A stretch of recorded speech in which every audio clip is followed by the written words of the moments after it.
Sementara itu pemirsa, capaian vaksinasi tenaga kesehatan atau nakes di Bali masih rendah. Di pihak lain, jumlah kasus COVID-19 di Bali terus meningkat.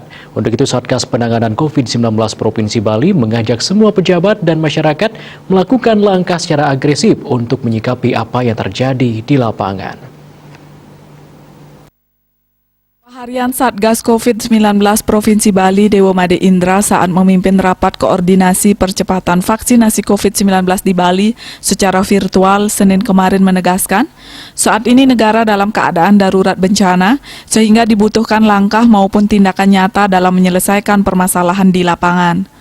Dalam rapat yang diikuti semua Kepala Dinas Kesehatan di 9 Kabupaten Kota, Direktur Rumah Sakit BPJS Kesehatan, Bapeda Provinsi Bali, KKP Polda Bali, Kementerian Kesehatan, dan tim Satgas COVID-19 Provinsi Bali ini, Dewa Made Indra berpesan mari kita lakukan langkah secara agresif untuk menyikapi apa yang terjadi di lapangan. Jangan hanya menunggu surat resmi, kalau sudah ada perintah, mari laksanakan bersama. Dalam situs resmi Kepala Dinas Kesehatan Provinsi Bali, Kepala Dinas Kesehatan Dr. Ketut Suarjaya kembali mempertegas perintah Ketua Satgas COVID-19 Provinsi Bali dan mengajak semuanya bergerak cepat dalam pelaksanaan vaksinasi di Bali.